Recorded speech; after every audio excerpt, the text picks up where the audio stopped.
Hey, welcome to Sleepy Old World. If this kind of story is what you come here for, slow history, late night narration, the kind of story that pulls you somewhere real before you fall asleep, would you take a moment to like and subscribe? It genuinely matters. And while you're here, drop a comment telling me where you are right now. Someone in a cold bedroom in Edinburgh, someone in a New Zealand farmhouse with rain on the roof, someone under 3 blankets in a Toronto apartment with the snow coming down outside. I read every single one. Wherever you are, I am glad you're here. Now, dim the lights, pull the blanket up, let your shoulders drop. Are you comfortable? Good. Let's go. Here is what most people picture when someone says Gilded Age mansion. The breakers, Newport, Rhode Island. The photographs you've seen 100 times, that vast limestone face, those arched loggias, the whole impossible thing pressed against the Atlantic like a dare.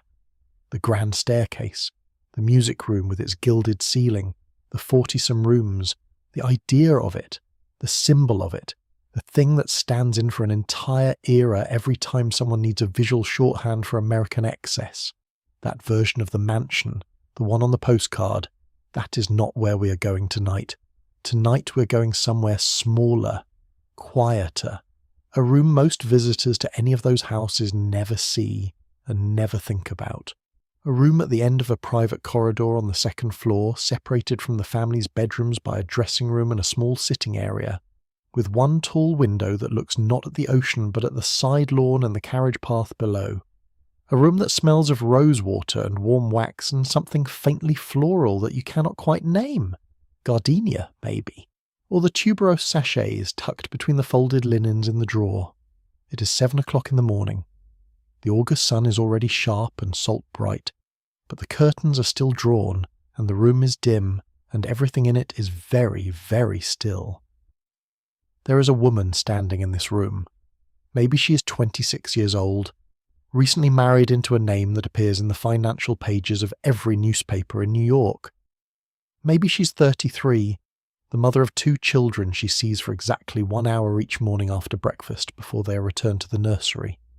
Maybe she arrived in Newport only last week from the 5th Avenue house, having spent the previous month in Europe, where her husband had business and she had fittings.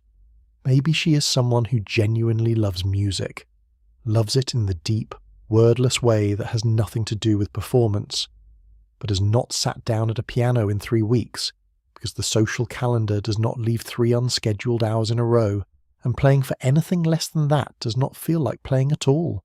She might be tired. She almost certainly is. The dinner at the Belmonts did not end until past midnight, and there is another dinner tonight, and before that there are morning calls to be received and afternoon calls to make. And somewhere in between she's supposed to drive on Bellevue Avenue at the correct hour so that the correct people see her doing it. She has a wardrobe that would make most women weep.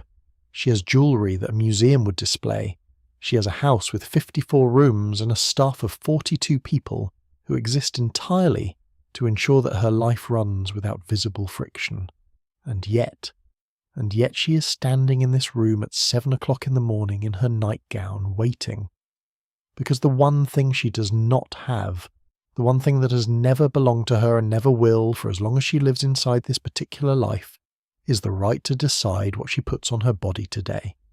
That decision has already been made by someone else, for her, as it will be made tomorrow and the day after that.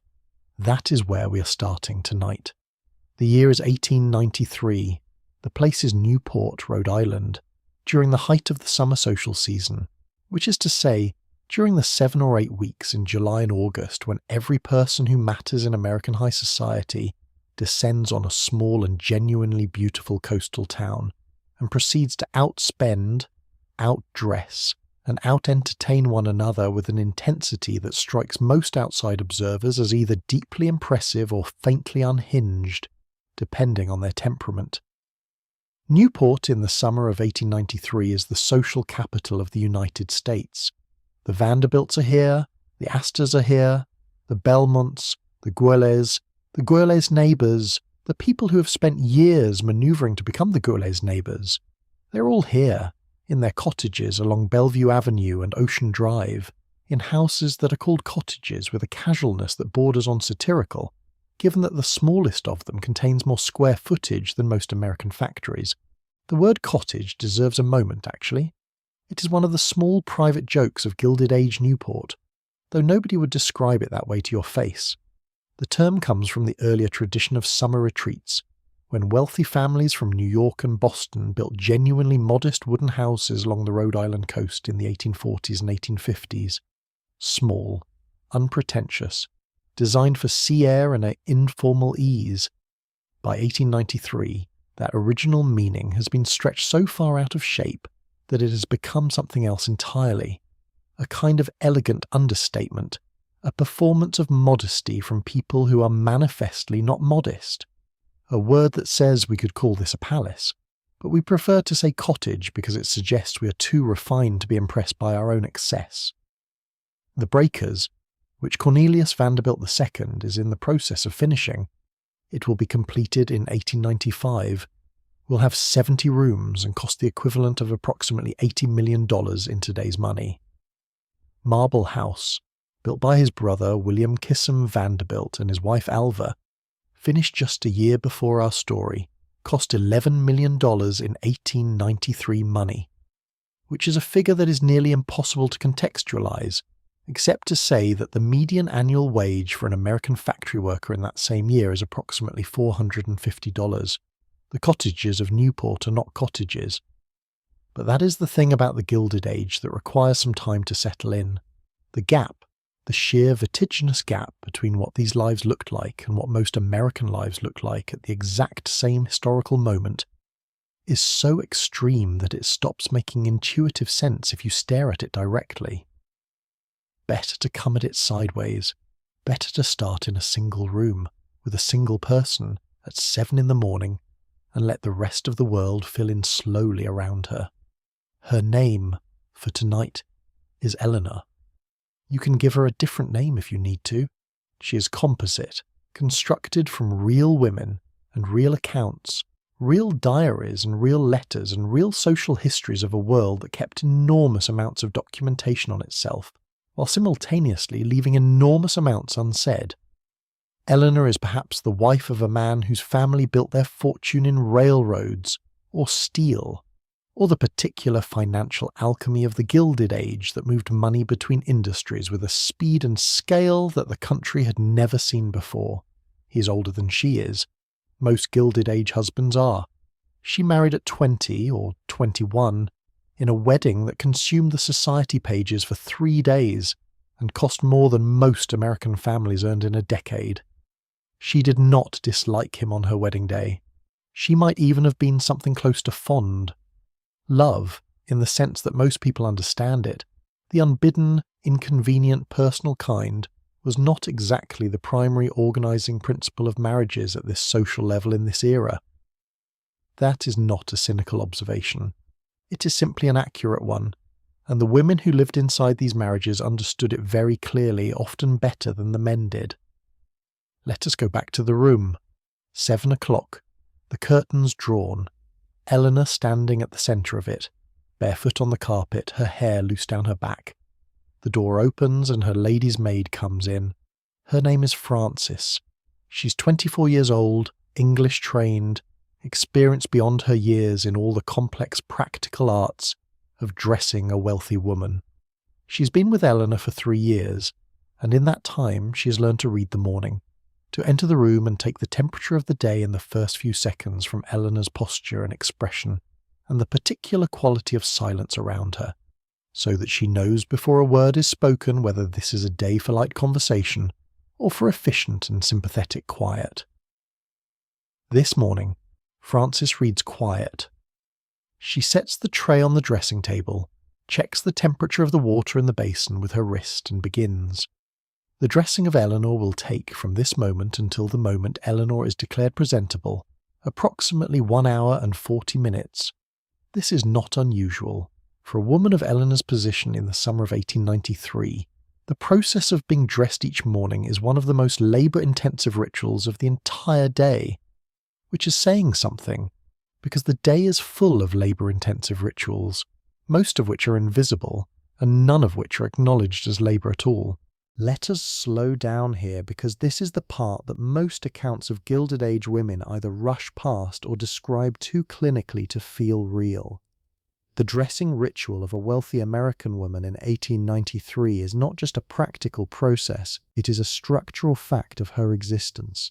It is the thing that her day is built around, the first of many performances that will unfold between now and midnight, and understanding it in its full particular detail tells you something essential about what it actually felt like to be a woman of this class at this moment in history. Frances begins with the underpinnings, because that is always where you begin. The shift comes first, a long fine linen chemise that falls to mid-calf, so thin and close woven that it is almost weightless, chosen specifically to protect the more expensive garments from the body's perspiration. Eleanor's shifts are monogrammed at the hem with her married initials in pale blue silk thread. She owns approximately 40 of them. The laundry alone, for a Newport summer household of this scale, employs 3 women full-time in the basement laundry room, working over deep stone sinks and iron-heated flatirons for 8 or 9 hours a day, 6 days a week. The shirts and shifts and handkerchiefs and table linens that come off the family and the household each week fill multiple wicker baskets as tall as a man's shoulder. Next come the stockings.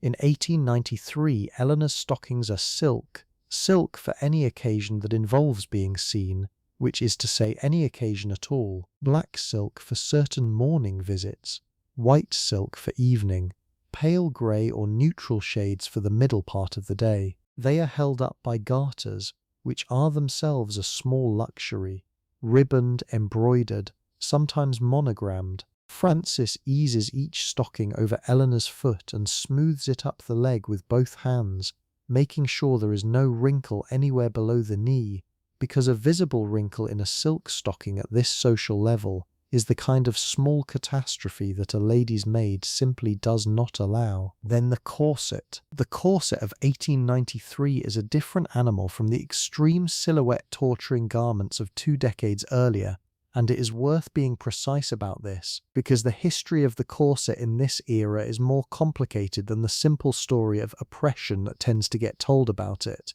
Though there is genuine oppression embedded in it, make no mistake, just not in the ways that are usually described. Eleanor's corset is a long line model, boned in steel rather than the traditional whalebone, which has been falling out of fashion since the late 1880s as steel boning became cheaper and more consistent in quality. It extends from just below the bust down over the hips to mid-thigh, and it is designed not so much to compress the waist to a fashionable extreme as to smooth and shape the entire torso and upper hip into the particular S-curve silhouette that the fashions of the 1890s require. The high, prominent chest, the small waist, the slightly pushed back posture that looks from a distance like confident ease and feels from the inside like wearing a very structured argument. Frances ties the laces at the back, pulling them to the tension that Eleanor can tolerate through a full day of activities, including a long dinner. This is a calibrated tension arrived at over 3 years of practice and silent negotiation. Too loose and the gown will not hang correctly. Too tight and Eleanor will not be able to eat more than a few bites at dinner, which creates its own social problem because a woman who does not eat at her own dinner party is noticed and whispered about. Frances finds the tension. Eleanor takes one slow testing breath, nods once. The laces are knotted and the ends tucked away. Now the petticoats. The fashion of the early 1890s has abandoned the bustle, that pronounced rear shelf of fabric and padding that dominated the 1880s, in favour of a smoother silhouette, but the volume of fabric required to create the skirts of the era is still extraordinary by any sane measure. Eleanor's morning dress, this is not her afternoon dress, and certainly not her dinner dress. Those will come later, requires 2 petticoats, both carefully starched and pressed, to hold the outer skirt in the correct shape. The first is a simple white cotton petticoat with a ruffle at the hem. The second is a half petticoat of the same silk as the outer skirt, so that the movement of the fabric at the hemline is consistent and the colour does not shift. Frances lifts each one over Eleanor's head and settles it at the waist, hooking the waistband with practiced speed and checking the hang at the back to make sure everything falls correctly. Then the dress itself. Eleanor's morning dress for this particular Tuesday in August of 1893 is a fine wool challis in a soft dove grey with ivory trim at the collar and cuffs. It was made in Paris at the House of Worth, at Charles Frederick Worth's establishment on the Rue de la Paix, which is to say at the most prestigious dressmaker in the world in the year 1893, a distinction that is not casual or incidental, but central to what the dress means as a social object. A Worth gown is not primarily a garment, it is a communication. It communicates to anyone who understands the language, and every woman in Newport in the summer of 1893 understands the language, that the woman wearing it has access to Paris, has taste, has money, and has a husband willing to demonstrate those facts publicly through his wife's wardrobe. Worth, in his heyday, designed gowns at prices that started at the equivalent of several thousand of today's dollars for the simplest styles, and climbed to what we would now call tens of thousands for the elaborate court and evening pieces. An aristocratic or wealthy American woman might order 12 to 30 gowns in a single Paris visit. Morning dresses, afternoon dresses, dinner dresses, ball gowns, carriage dresses, visiting dresses, each designed for a specific time of day and social occasion, each requiring a specific foundation garment and specific accessories. The wardrobe is not assembled, it is architected. Frances lifts the dove grey morning dress from its padded silk hanger. It hangs on a form in the wardrobe, not on a flat hanger, because hanging a Worth gown on a flat hanger would distort the drape of the skirt in ways that even careful pressing might not fully correct, and holds it while Eleanor steps into it from below, her arms lifted. The fastening is at the back, a long series of small covered buttons, each slipping through a silk thread loop, a process that will take Frances between 4 and 6 minutes to complete. While she works, Eleanor stands completely still, arms slightly extended, looking at the middle distance with the practiced absence of expression of a woman who has stood this way approximately 10,000 times since her first London season. Her expression is not boredom exactly, it is something more specific than that. It is the expression of someone who has developed the ability to be elsewhere while being present, to retreat to some interior room while the exterior work is done on the exterior person. Eleanor in this particular moment is thinking about a letter she received yesterday from her sister in Boston, which contained a piece of news about a mutual friend that she is still processing, not because the news is alarming, but because it has unsettled something quiet inside her. She will not have time to think about it fully today. She probably will not have time until the season ends in September, and she is back in New York, and even then the city schedule will begin and the thinking will continue to be deferred. The last button closes. Frances stands back and looks at the overall effect with the concentrated evaluative attention of a stage director reviewing an opening night costume. She smooths a small pull of fabric at the hip with the flat of her hand. She checks the collar. She checks the cuffs. She picks a single invisible thread from the left shoulder with 2 fingers. Then she nods, which is her professional signal that the dress is acceptable, and moves to the dressing table. Now comes the hair, and this is where the full hour and 40 minutes really justifies itself. Eleanor's hair is dark brown, nearly black, and very abundant, which is the correct kind of hair to have in 1893 because the fashionable silhouette of the moment requires a large, elaborately constructed arrangement at the crown and back of the head that takes considerable raw material to execute convincingly. The pile must be high, it must be full, it must look as though it is simply resting there naturally through some fortunate accident of nature, when in fact it is the result of 18 to 25 hairpins, a small quantity of pomade, and somewhere between 20 and 45 minutes of skilled manual labor. Fashion is in many ways the art of making enormous effort look effortless, and the hairstyle of the 1890s is a precise example of this principle in 3-dimensional form. Frances begins by brushing Eleanor's hair out completely, working from the ends upward with a boar bristle brush in long, deliberate strokes. The brushing serves the same purposes it always has, distributing the natural oils, removing whatever trace of the previous night's pomade or hair treatment remains, and preparing the hair for the work ahead. Eleanor's hair during the brushing makes a soft sound that is difficult to describe precisely, a kind of sustained whisper, rhythmic, with occasional variations when the brush encounters a slight tangle, and Frances slows her pace. The window light has shifted slightly since they began. The curtain has not moved, but the quality of the light through the silk is different now, warmer, suggesting that the morning sun has climbed higher and that the day is genuinely underway outside. However still it feels in this room. The hairstyle Frances builds today is called, informally, in the language of ladies' maids and dressing rooms rather than the language of fashion magazines, a high chignon with forward pompadour. The centre part runs cleanly from the forehead to the crown. The front sections are waved, softly but deliberately, using a small curling iron heated in the gas flame of the dressing table lamp. Wrapped and held and released in a motion Frances performs with the total unconscious confidence of someone who has done it 5,000 times. The waves sit just above Eleanor's forehead and sweep back and slightly to the sides, framing the face in a way that the fashion of the moment endorses with almost religious conviction. The back and sides are twisted, folded, and pinned into a complex arrangement at the crown that takes the longest and requires the most concentration, because the pins must be placed in exactly the right positions to hold the weight of the whole structure through a full day, through the morning calls and the carriage drive and the afternoon visits and the dinner, without shifting or loosening or producing that particular social disaster of a woman whose hair visibly loses its composure in company. There are small pads of false hair called rats or transformations depending on the household, tucked strategically into the arrangement to add volume where Eleanor's own hair does not quite produce the fashionable fullness at the crown. This is not considered deceptive by anyone involved. It is simply technique in the same category as the way a good tailor builds structure into a jacket to create the appearance of a chest and shoulder line that the client may not naturally possess. Everyone who can afford to augments. The important thing is that the result looks natural. Frances works, Eleanor sits.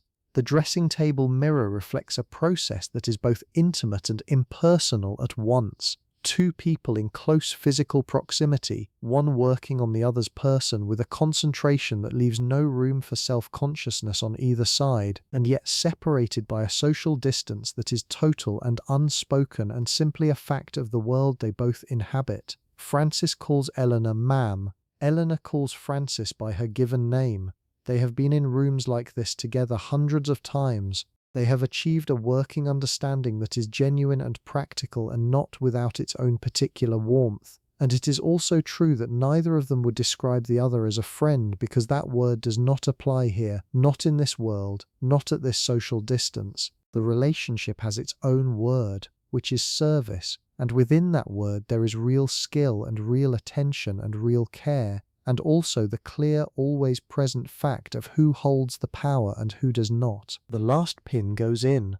Frances smooths a single loose strand back with a light touch of pomade on her fingertip.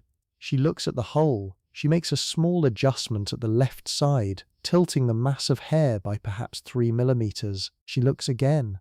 This time she is satisfied. Now the accessories, the jewelry for a morning dress is understated by the standards of this world.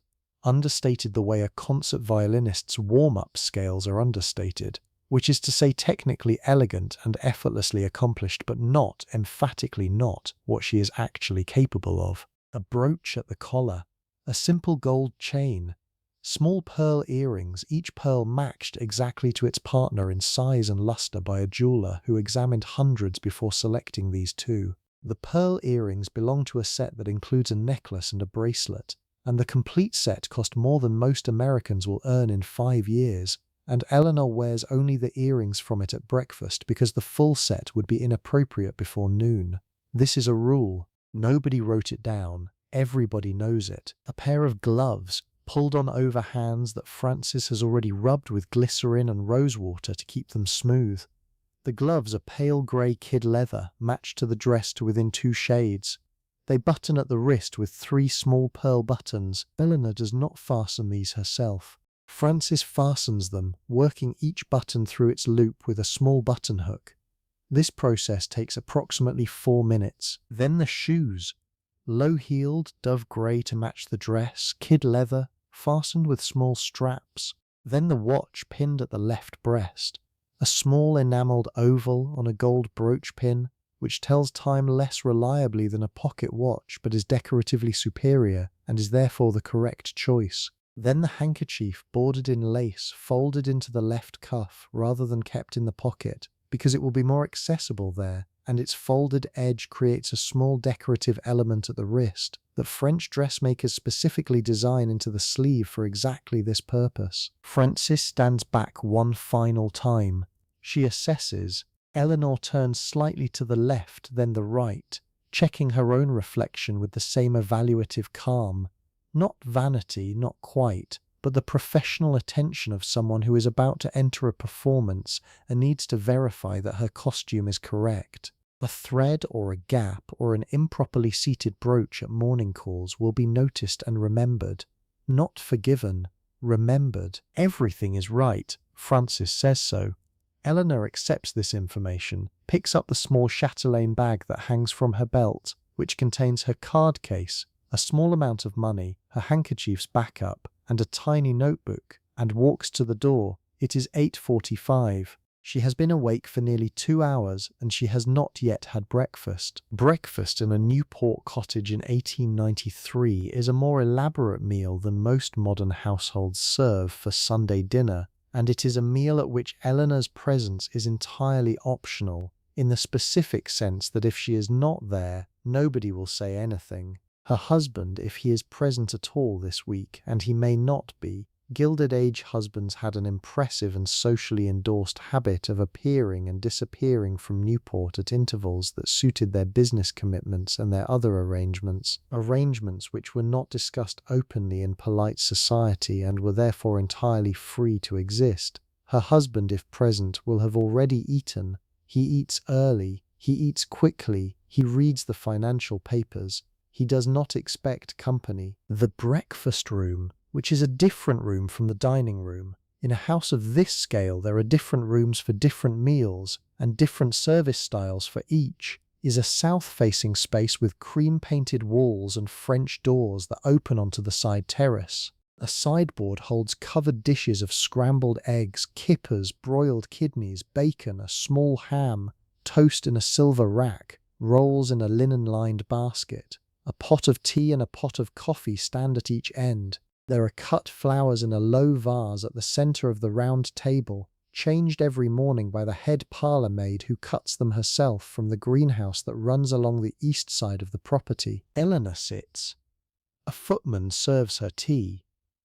She takes tea, not coffee, because she always takes tea at breakfast. She takes a roll and a soft-boiled egg and very little else, because her corset does not accommodate a large breakfast gracefully, and because she has a dinner to eat tonight, and 11 courses at a Newport dinner in 1893 leave no room for error in the eating plan of the day. She reads the morning papers, not the financial pages, those are her husband's territory geographically and culturally, but the social pages and the domestic intelligence column and a story about an exhibition at the Metropolitan Museum of Art that she intends to visit when they return to New York in September.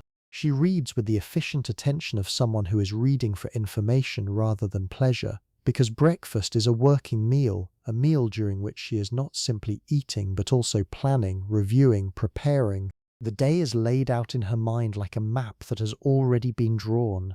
She needs only to walk it. The Newport day of an upper-class woman in the summer of 1893 follows a structure so regularized that it might be mistaken from a distance for natural order, as though these rhythms were ordained by climate or geography or some instinct deeper than custom. They are not. They have been negotiated into existence through decades of mutual social enforcement by a group of several hundred families who have agreed, without ever sitting down to formalize the agreement, that this is how life is organized. The structure exists because everyone agrees to it. Everyone agrees to it because the consequences of deviation are social, and the social consequences in this world are the only real consequences that most women in it are capable of experiencing. The structure is in the end a kind of contract. Eleanor signed it when she married. She was not shown the full text beforehand. Morning calls are received between 11 and 1, or between 12 and 2, depending on whose calendar you follow. In Newport in August, the hours tend to run slightly later because the evenings run later. A dinner at 9 means that even the most disciplined woman is rarely asleep before 1 or 2 in the morning, and the body does not recalibrate quickly. So 11 to 1, or if there is a particular guest whose social standing argues for an earlier demonstration of eagerness, perhaps 10:30, a morning call. For those who have never spent time inside this particular social institution, and it has been gone long enough that most people alive today know it only as a reference in old novels, is not primarily about visiting, it is about communication. Specifically about communicating through the precise ritual acts of arriving and presenting oneself, and sitting and speaking for the correct duration, and then departing at the correct moment. One's position in a social network so complex and so carefully maintained that it resembles, if you think about it long enough, a kind of architecture. The morning call is a load-bearing beam. It holds things up. Here is how it works. Eleanor receives callers in the morning room, not the drawing room, which is for afternoons, and certainly not the sitting room, which is private. Between the hours of 11 and 1, the butler stands at the door. When a caller arrives, the butler receives her card. We will talk about the cards in a moment, because the cards require their own discussion, and determines by some process that involves consulting an interior hierarchy known to every trained butler in Newport, but never written down anywhere, whether Eleanor is available to this particular caller or not. Available does not mean physically present. It is not a question of geography. It is a question of social willingness.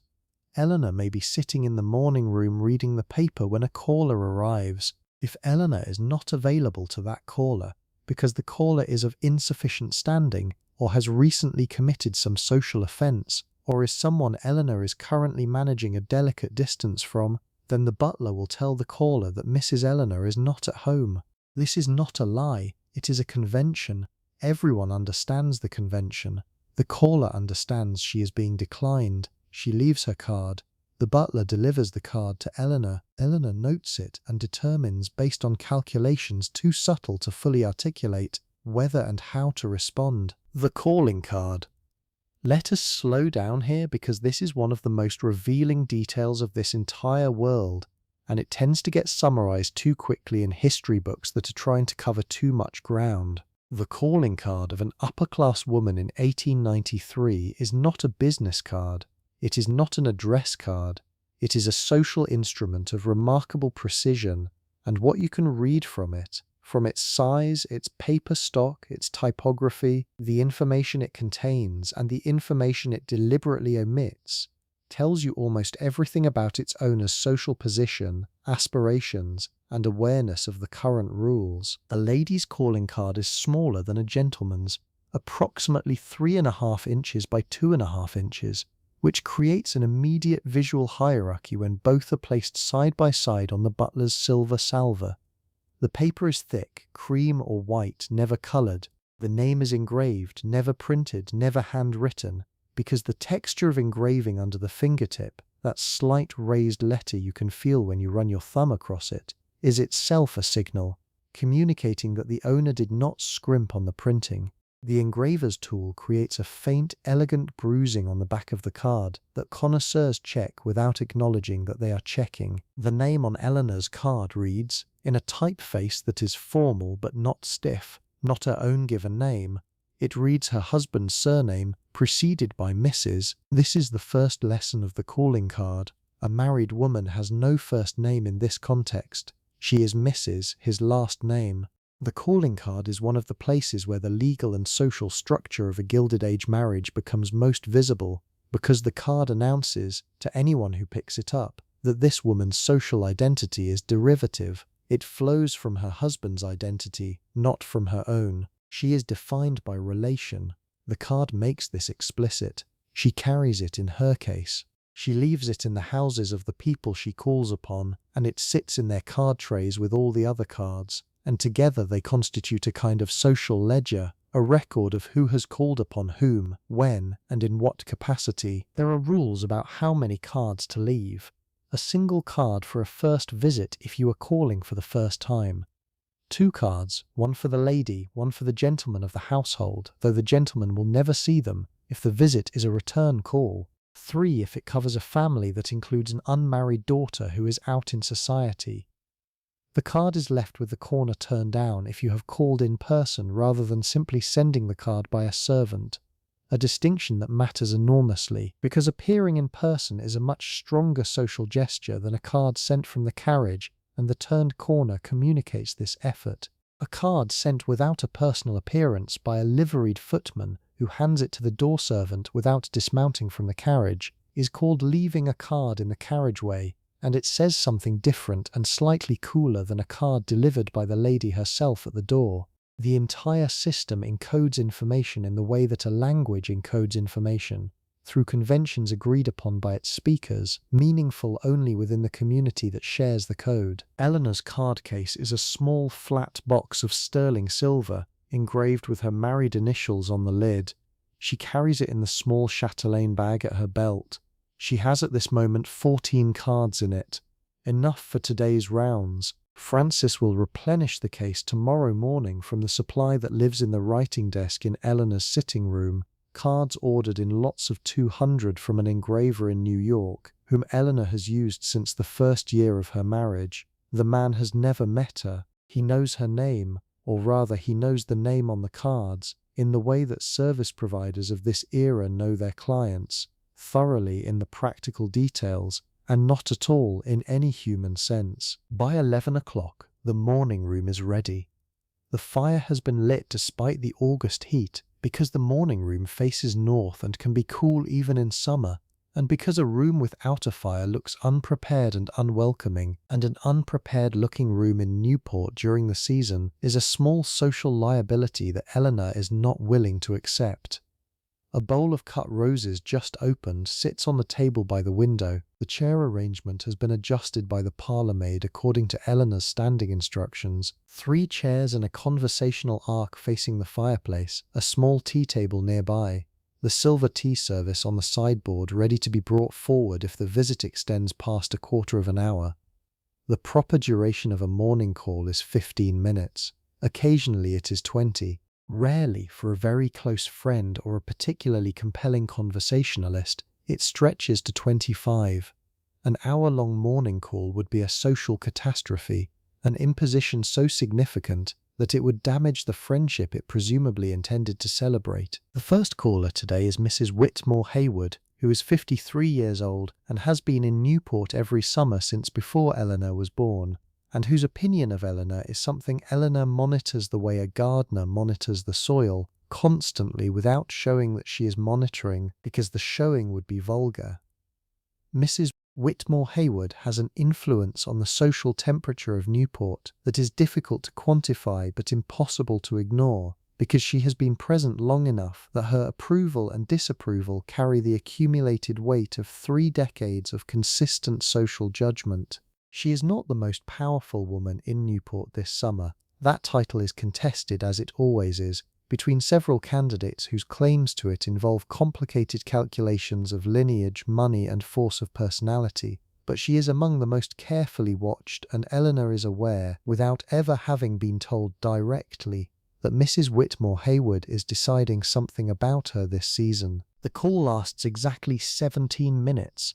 The conversation covers in the particular mode of women of this class and era, which is elaborate and indirect and packed with implication, 3 topics that appear to be about nothing important and are, in fact, about everything important. The first topic is the garden party that Mrs. Belmont held last Thursday, attended by both women, and specifically about a moment during the garden party that both women observed, and neither woman will describe directly. The second topic is the health of a mutual acquaintance, which is being discussed with the careful emphasis of people who are not discussing her health at all, but are rather discussing her marriage, which is doing poorly in ways that are visible to anyone paying attention. The third topic is the upcoming dinner at the Ulrichs' house on Saturday, and specifically about the seating arrangement at the last Ulrichs' dinner, which was, and this is delivered with a smile so perfectly balanced between amusement and significance, that Eleanor will spend 20 minutes afterward trying to decode it. Very interesting. At 17 minutes, Mrs. Whitmore Hayward rises. Eleanor rises with her precisely one beat later, as courtesy requires. They exchange the correct pleasantries. Mrs. Whitmore Hayward departs. The butler closes the door. Eleanor sits back down, picks up her tea, and allows herself a full 30 seconds of reflection before the next card is brought in. There is something I want to pause on just briefly before we continue moving through Eleanor's day.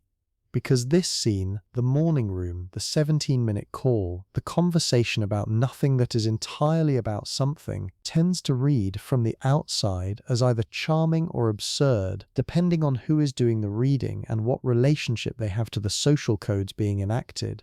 And both of those readings miss the thing that makes it genuinely interesting, which is the intelligence it requires. Here is what a woman like Eleanor is actually doing during a 17-minute morning call with someone like Mrs. Whitmore Hayward.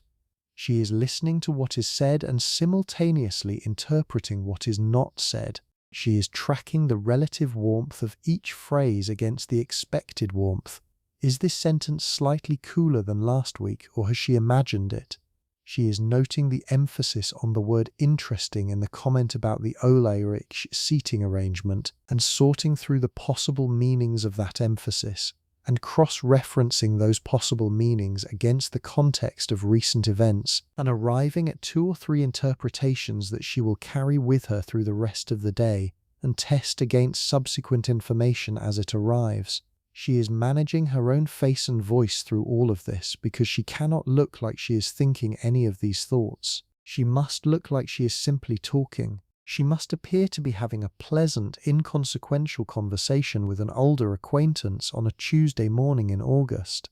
And she must maintain that appearance while running a continuous analytical process behind it that is as complex as anything done in any boardroom in New York. And she does this every day, multiple times a day, for a social season that runs from July through September and then continues in a different key in New York from October through June. This is not incidental. This is not background noise. This is the actual work of her life. I find myself thinking about this when people describe Gilded Age women as idle. The word comes up regularly in histories of the period. The idle rich, the idle wives, the women of leisure. And it is true that what these women did was not called work, and that they did not work in any of the senses that the 19th century recognized as legitimate. They did not earn money, they did not produce things, they did not sit in offices or stand in factories, but what they did all day was not leisure. It was a form of labor so demanding and so continuous that you could make a reasonable argument that many of the most successful Gilded Age women were working harder than most of the men in their social circle. They were just working in a medium that produced no product, and in a context that insisted their work was not real. The second caller is a younger woman, a cousin of someone who married into one of the old New York families, who is in her first Newport season, and is slightly too eager and slightly too obviously impressed by everything, and who will sit for exactly 14.5 minutes before Eleanor manages the exit, with the kind of practiced, gentle, imperceptible steering that separates the skilled hostess from the merely competent one. The third is an old friend, a woman Eleanor has known since childhood, who grew up in the same orbit, and who is, among all the women Eleanor knows in this world, one of perhaps 2 or 3 with whom she can briefly drop the continuous management and simply talk. Their 12 minutes together include one exchange that is almost frank, almost without armor, and afterwards Eleanor feels something she would not describe as relief. The word that comes closest is probably recognition. Something in her that is usually somewhat clenched unclenches for just that long. At 1 o'clock, the morning room is closed. The butler stops receiving cards. Eleanor goes upstairs to change. The midday change. This is perhaps the aspect of a Gilded Age woman's schedule that modern people find most difficult to absorb. and the one that most vividly illustrates the sheer scale of resource investment that the social life of this world required. Eleanor will change her dress approximately 3 to 4 times today. The dove-grey morning dress goes off and is replaced for the early afternoon and the carriage drive along Bellevue Avenue with a walking costume, a lighter silk in a russet bronze, with a high collar and a fitted jacket, and a hat to match that requires its own hat pins and its own precise angle of placement on the dressed hair. Frances undoes the morning dress with the same efficiency with which she put it on, checking each garment as it is removed for any mark or damage that needs to be addressed before it is put away. The afternoon ensemble goes on, the hat goes on, the gloves change, slightly different shade, slightly different length for the carriage. 4 minutes of button hooking. By 2 o'clock, Eleanor is in the Victoria, an open four-wheeled carriage with a folding hood, elegant and deliberately visible, exactly the kind of conveyance that a woman of her position drives in the afternoon in Newport.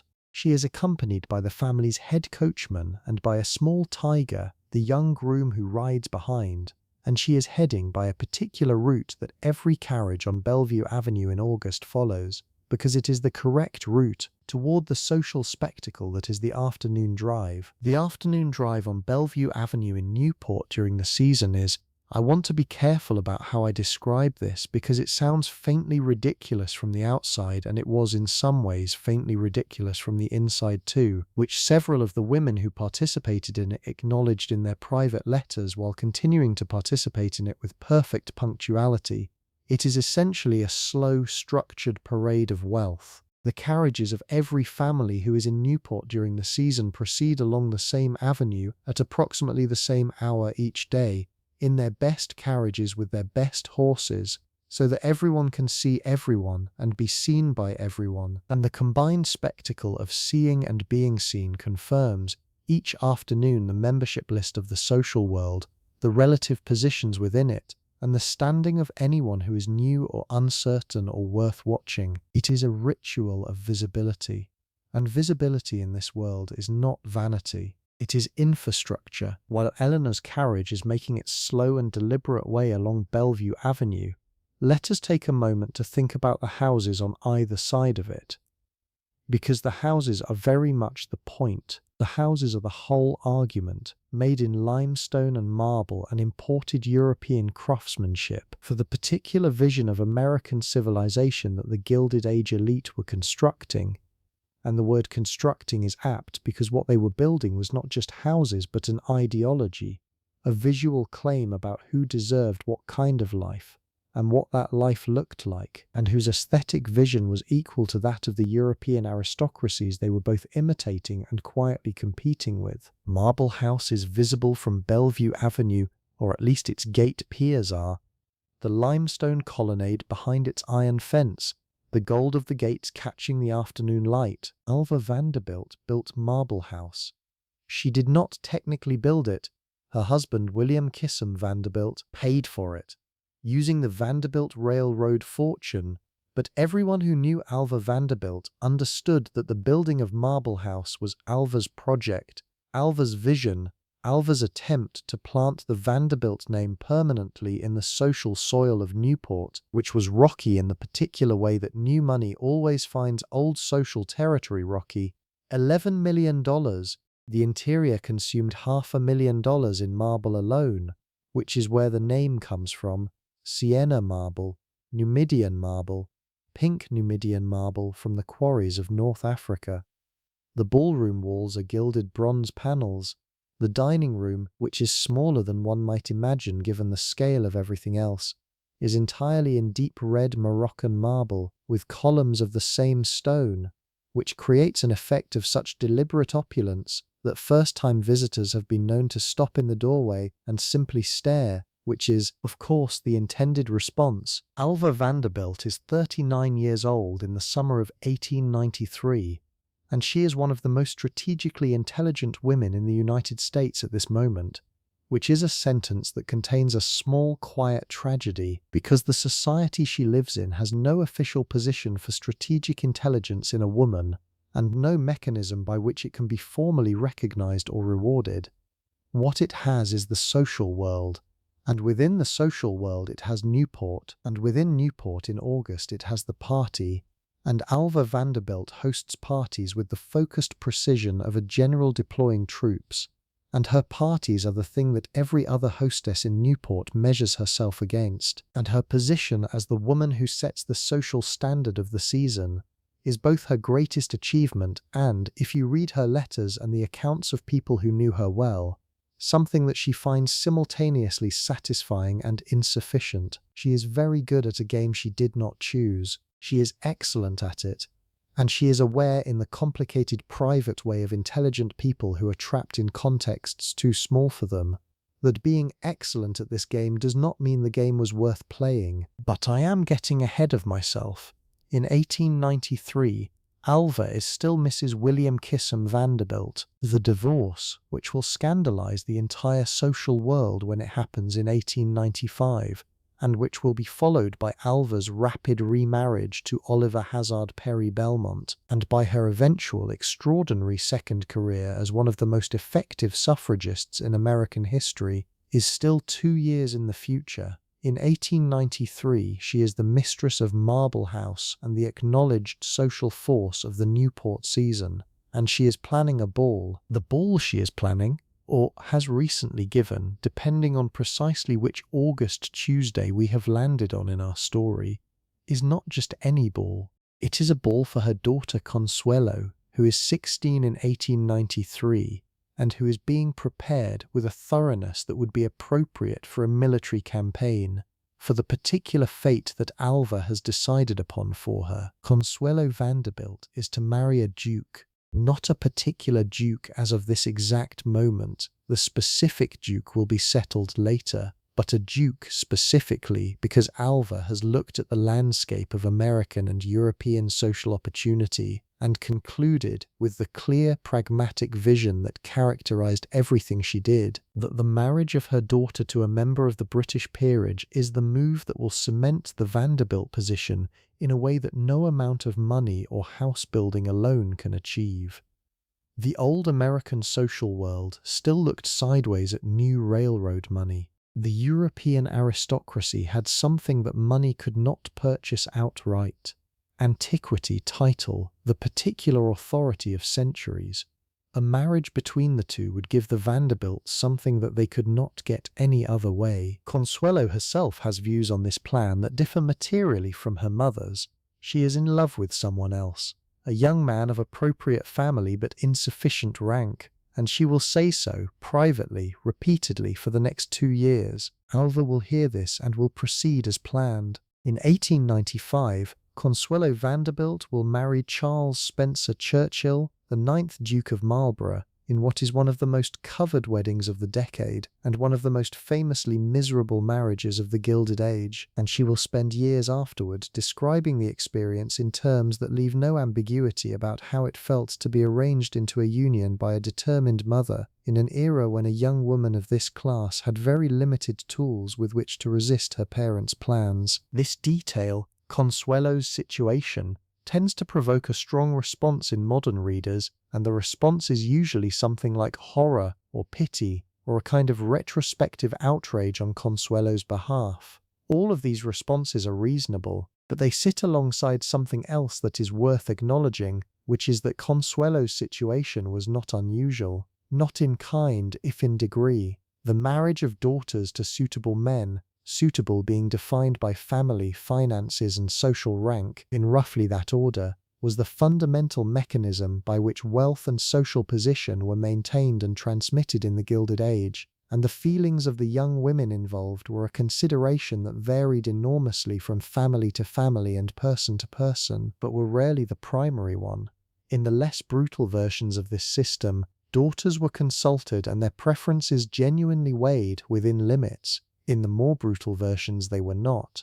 Alva Vanderbilt's approach to Consuelo's marriage sits somewhere in the middle of this spectrum, though it leans toward the end that future historians will find harder to defend. Eleanor, watching Marble House pass on her left as the Victoria makes its careful way south along Bellevue, has her own quiet thoughts about this particular situation, which she will not share with anyone except possibly the friend who visited this morning, and possibly not even with her in anything more than the most oblique terms.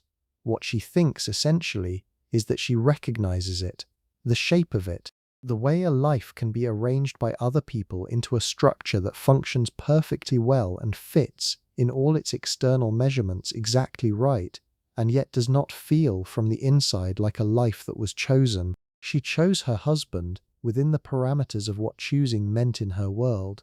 She said yes, and the yes was genuine, but the parameters themselves were not chosen. Nobody in her world ever chose the parameters. Let me tell you about Caroline Astor, because any conversation about Newport and the Gilded Age social world that does not include Caroline Astor is leaving out the very center of the whole structure. Mrs. William Backhouse Astor Jr. She is always Mrs. Astor in the social world, and so far above anyone who might contest that title that the contest has never really happened, is 63 years old in the summer of 1893, and she has been the undisputed social queen of American upper-class life for more than 20 years. She is the person who established in her New York ballroom on 5th Avenue and 34th Street the physical limit that gave the Gilded Age its most famous social rule, the 400. The number is not arbitrary. Her ballroom held comfortably approximately 400 people. Mrs. Astor's parties were the events that defined who was and was not in the social world. If you were invited, you were in. If you were not invited, and the reasons for which you might not be invited, ranged from insufficient lineage to insufficient money to recent scandal to the simple fact that Mrs. Astor did not like you, or had not yet noticed you, or had noticed you in an unfavorable light, then you were, in a social sense, not quite real, or at least not quite fully formed. Not yet. The word 400 entered the public vocabulary through the reporting of Ward McAllister, who was Mrs. Astor's social advisor, and that title, social advisor, is itself one of the stranger artifacts of the Gilded Age, a formal position that exists because the social world has grown complex enough that its management requires professional assistance. McAllister was a Southerner of good family and modest means, who had appointed himself the arbiter of New York society in the 1860s and spent the next 30 years performing that role with an earnestness that people found either admirable or ridiculous, depending on whether they benefited from his judgments. He coined the term, or at least popularized it, and it stuck, and for roughly 15 years in the 1880s and early 90s, the social world of wealthy America could be meaningfully divided into two groups, those in the 400 and those who were not. This sounds, from a century and a third's distance, like a parlor game. In the lived experience of the people inside it, it was closer to weather. It determined where you were invited, and where your children were invited, and who would consider marrying your children, and what your standing was in the places that standing mattered, and what sort of life you could expect to assemble from the available materials of your era and class. The social world was not a frivolous add-on to real life in the Gilded Age. For wealthy women, it was real life essentially in its entirety. The stakes were therefore very high, and everyone understood them to be very high. And this is why a conversation about nothing during a 17-minute morning call was never actually about nothing. Mrs. Astor is in Newport this summer, as she has been every summer for many years, in her own cottage, Beechwood, on Bellevue Avenue, a large Italianate house that predates the limestone extravagances of the Vanderbilts by several decades, which gives it a certain authority of tenure that no amount of marble can entirely replicate. She gives one large ball each season on a date that is not announced in advance but is understood by every hostess in Newport to take precedence over anything else scheduled anywhere near it. She receives calls on certain days, and on those days the approach to Beechwood is a procession of carriages that stretches down the avenue because the desire to be received by Mrs. Astor is as close to universal among women of Eleanor's world as anything in that world gets. Eleanor has been received by Mrs. Astor. She was presented in the accepted manner several years ago during her first Newport season as a married woman, and the reception went well enough that she has since been included in the larger Astor events, which is where she stands in the social hierarchy, included but not intimate. This is the position that most women of her generation occupy relative to Mrs. Astor, included enough to matter, not close enough to be relied upon.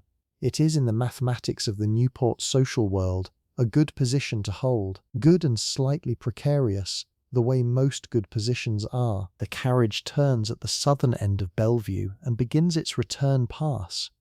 The afternoon light is different now, lower and more golden, doing something particularly beautiful to the limestone fronts of the houses along the west side of the avenue. Eleanor's parasol is tilted at the exact angle that provides adequate shade without obscuring her face to the people in passing carriages, because the point of the drive is to be seen, and if your parasol entirely conceals your face, you might as well have stayed home. Several carriages pass with occupants she knows. Nods are exchanged, a raised gloved hand, one brief exchange with a woman she is genuinely fond of, conducted through the medium of both carriages slowing to a near stop, while the women exchange a handful of sentences, and the coachmen hold the horses with the patient professionalism of men who have spent their careers waiting for conversations to end. A young woman she does not know well, recently arrived from somewhere west of the Alleghenies with a great deal of money and an uncertainty that is still visible around the edges of her performance. Eleanor notices it because she was that woman once, and she watches the carriage pass with something that is not quite sympathy but is close to it. At 4 o'clock, the Victoria turns back toward the house. There are afternoon calls to make, 2 today, at houses she will arrive at and leave within the appropriate time windows, leaving cards if the occupants are not at home, sitting for the correct duration if they are. After that, she has a brief period, possibly 45 minutes, possibly as much as an hour depending on how the afternoon calls go, that is technically unstructured. She will use some of this time to write letters. She writes approximately 8 to 10 letters per week during the season, more when she is in New York, because the letter is the primary means by which relationships are maintained at a distance in this world, and the quality of one's correspondence, its promptness, its tone, its handling of the complex social geometries that any active social life produces, is part of one's social reputation in a way that is direct and measurable. A late thank you note for a dinner is noticed, a note that is warm where it should be warm, and appropriately restrained where it should be restrained, written in a clear and elegant hand on the correct paper. This is a skill, practiced and intentional, and it matters. Eleanor's writing desk is in her sitting room, which is the private room adjacent to her bedroom, separate from the library, which is her husband's domain, and separate from the morning room and the drawing room, which are social spaces. The sitting room is hers in a way that very few spaces in the house are hers, because the rest of the house is a social instrument that exists for public purposes, and this room is the room where she is permitted to be private. It is furnished with things she chose herself, which makes it unusual in the context of the larger house, where most of the furnishings were selected by a New York decorator of great reputation whose taste is impeccable, and whose choices bear no particular relationship to Eleanor's own. The sitting room has a small bookshelf that holds the books she is actually reading, rather than the leather-spined decorative volumes in the library. A writing table in a pale fruitwood, worn at the working surface by years of use, a small oil painting of the sea that she has owned since before her marriage. It cost almost nothing, and she loves it without qualification, in a way she does not quite love the important pictures downstairs, which she admires but approaches the way one approaches a public monument, with appropriate respect rather than genuine feeling. She sits and writes 2 letters. The first is to her mother in Boston, a letter of the kind that maintains the particular domestic fiction that everything is fine and the season is going beautifully, because her mother worries, and the specifics of what she worries about, if Eleanor fed them to her, would produce more worry rather than less, without producing anything useful. The second letter is more interesting to write and more demanding to get right. It is to a woman in New York, whose opinion Eleanor values and whose recent behavior in a specific social situation has been puzzling in a way that Eleanor wants to address carefully, without creating friction, without ceding anything she does not intend to cede, while still being clear about what she has noticed. The letter takes 4 drafts. The final version is 2 pages long, in a hand that is clear and controlled, and it contains, if you know how to read it, about 3 times as much information as a literal reading would suggest. She blots it, folds it, seals it, addresses it, and gives it to the butler for the outgoing post. The time remaining is approximately 22 minutes. She reads. She has been reading a novel by Edith Wharton. Well, not Wharton yet.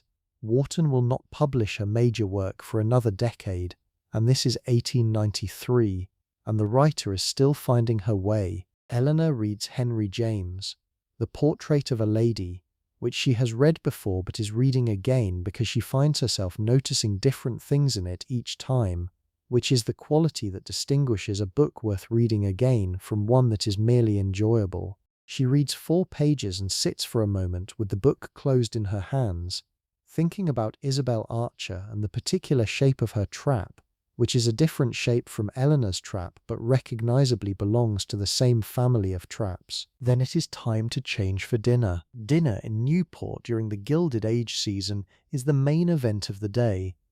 Everything else, the morning calls, the carriage drive, the afternoon visits, is essentially preparation for it, or follow-up from it, or both simultaneously. The dinner party is the form that the social world of 1893 has elevated to its highest art, and the dinner party given by a woman of Eleanor's position is a thing of extraordinary complexity that she has spent days preparing for, and that will be over in approximately 3 hours, leaving behind it a very specific kind of exhaustion and a great deal of material for tomorrow's conversations. Tonight she is hosting.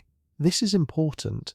When Eleanor hosts, the full weight of the evening rests on her, and the preparation for it began several days ago. Let us talk about what it takes to give a dinner party at this level in Newport in the summer of 1893, because the scale of it is one of those details that seems incredible until you understand the context, and then becomes almost inevitable. The guest list for tonight's dinner contains 24 people, which is a mid-sized dinner by Newport standards.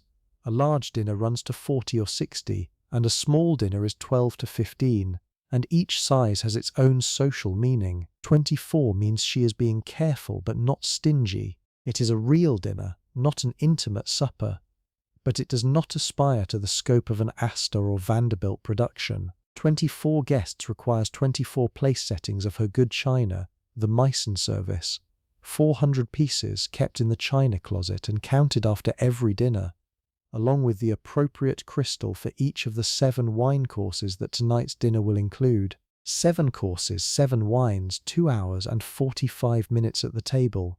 A kitchen staff that has been preparing since 6 this morning. The menu, which Eleanor worked out with her chef 3 days ago, in a consultation that took nearly an hour and involved both her chef's professional expertise and her own considered views about what combination of dishes would please this specific group of guests, without either repeating what the Belmonts served last Thursday or anticipating what the Golitz are presumably planning for their dinner in 2 weeks, is as follows.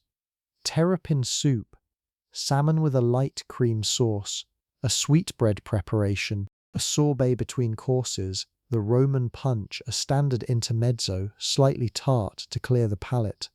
Roasted squab, the salad course, which in the 1890s comes after the main course rather than before it, dressed with a vinaigrette that her chef makes in the French manner. Then the dessert course, which is architecturally elaborate and will have occupied the pastry kitchen since yesterday morning. Then fruit, nuts, bonbons, 7 wines, a dry champagne with the soup, a white burgundy with the fish, a claret with the meat course, another champagne with the dessert, and various others in between, the selection of which is her husband's nominal responsibility, but which Eleanor has, in practice, largely taken over, because she has better judgment about what pairs with what, and her husband, whatever his virtues, does not care deeply about this particular subject. The flowers are from the greenhouse, supplemented by an order from the florist in town. White roses and pale green hydrangeas, nothing too dramatic, nothing that rises above the table and forces guests to peer around it to converse. The candles are beeswax, not paraffin, because beeswax burns with a cleaner and more flattering light, and Eleanor knows the difference and requires the right thing to be used. The table linens are Flemish, snow white, pressed to a smoothness that takes the laundress 4 hours. The silver needs to have been polished within the past 24 hours, not earlier, because silver that was polished 2 days ago and then handled tends to have fingerprints that are visible in candlelight, and fingerprints visible on the silver at a Newport dinner are the kind of thing that Eleanor would notice in someone else's house, and that she intends never to have noticed in hers. The seating arrangement.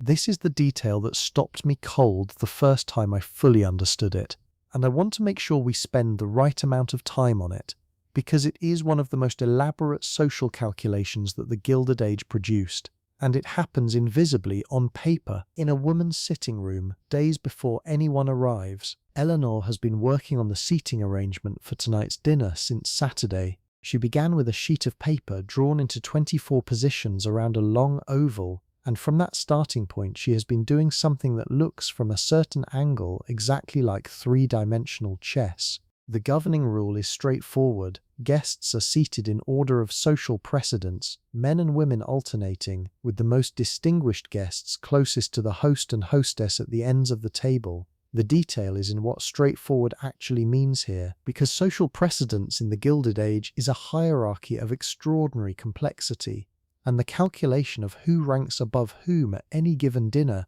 involves variables that include lineage, wealth, title, occupation, recent social history, and the particular relationships among the specific people in the room. A man who would rank higher in general precedence than another man might need to be seated lower if placing him higher would require him to sit next to a woman who recently appeared in his wife's lawyer's correspondence, which has been whispered about for 2 weeks, and which everyone knows about and nobody has said directly. A woman who outranks everyone else in lineage but who has, in the past 3 weeks, done something that has mildly irritated the hostess might find herself placed at a position slightly farther from the center than her rank would normally warrant, which is a message delivered through the medium of table geometry that the hostess has noticed. The wrong seating arrangement can be a social incident, not a fight, not a scene, nothing so obvious as that.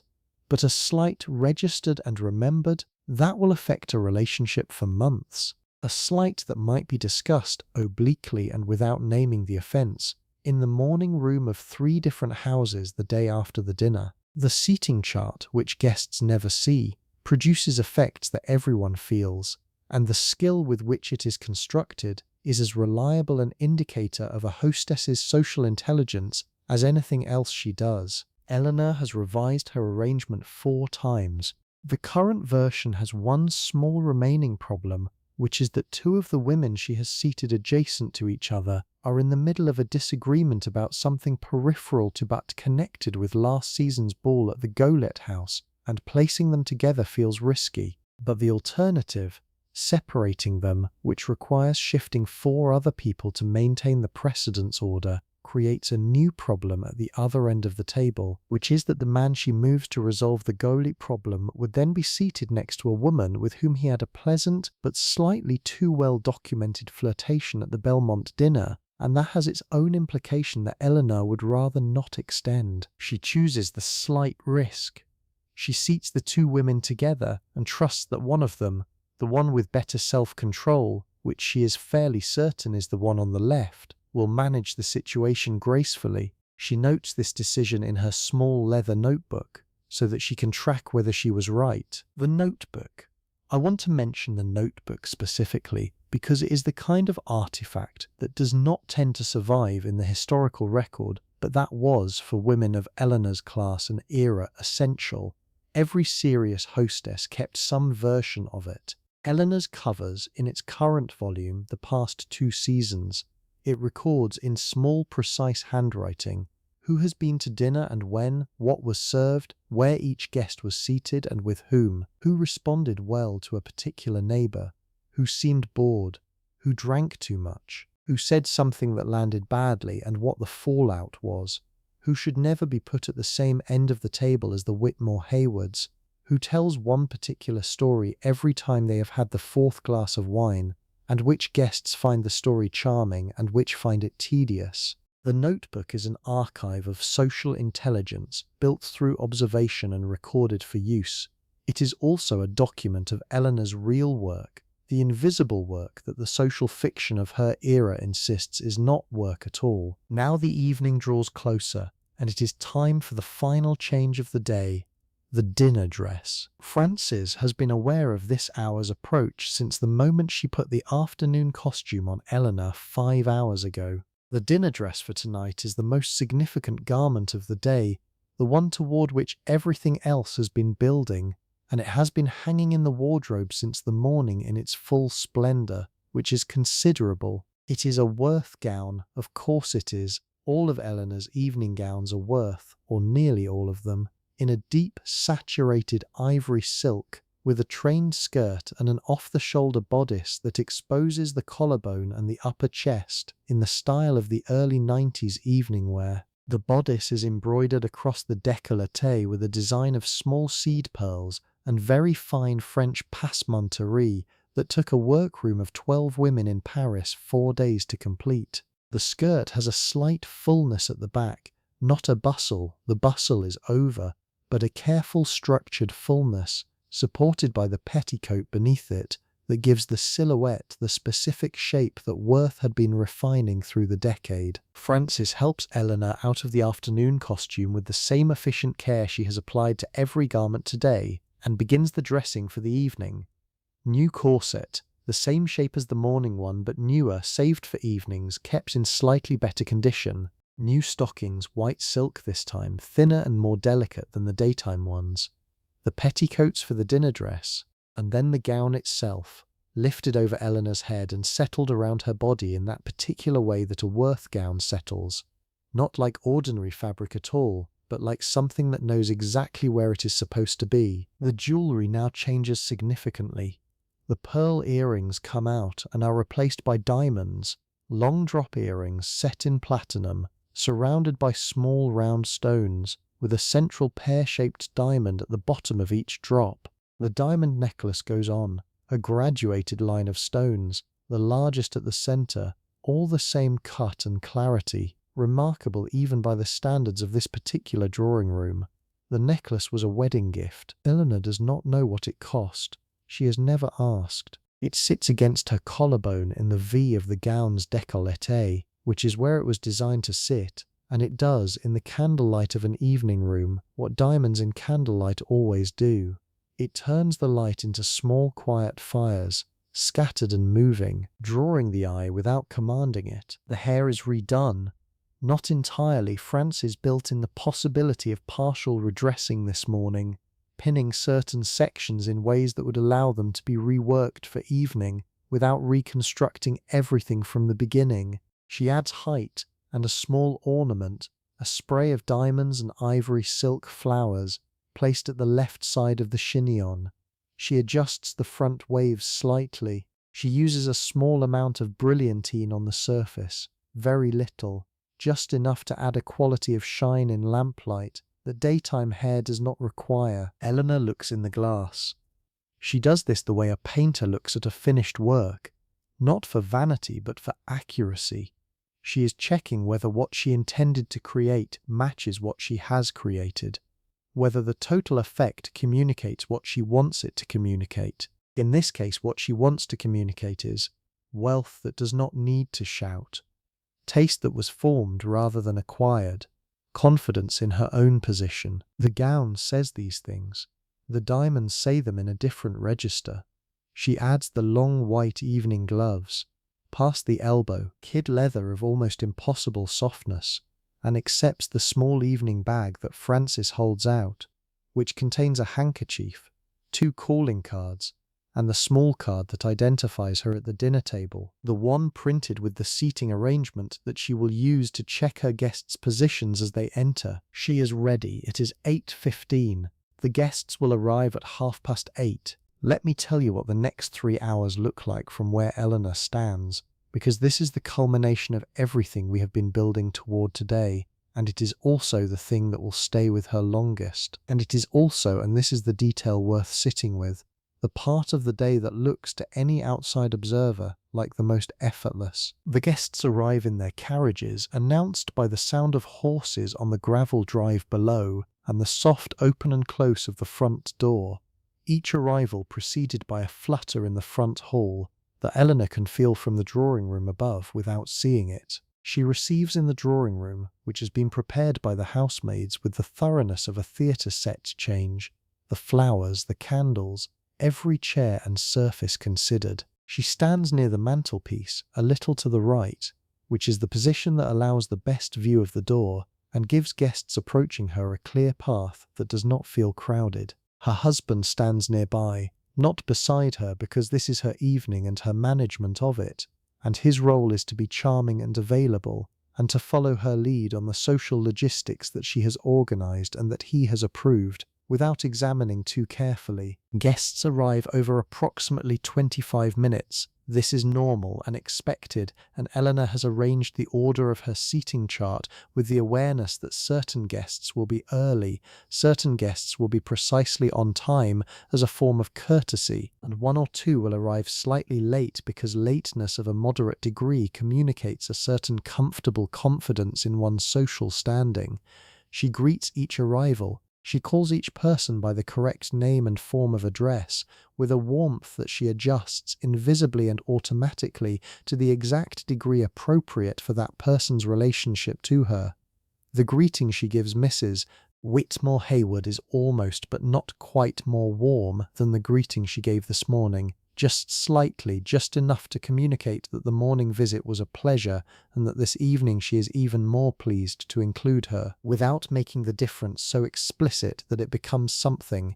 The greeting she gives the young woman from somewhere west of the Alleghenies is warm in a way that signals inclusion without suggesting false intimacy, because false intimacy to someone still finding her social footing would be more disorienting than honest warmth. The greeting she gives to the two women she has seated together despite the Gole complication is steady and identical and revealing nothing. This calibration, every greeting, every exchange, every tiny movement of warmth or restraint.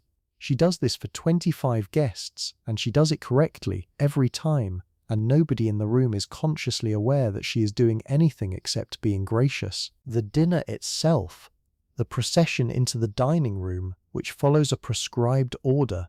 The most distinguished male guest offers his arm to the hostess, and the host leads with the most distinguished female guest, and the remainder pair off in precedence order, and this is not complicated if you have done it 200 times, which everyone in this room essentially has.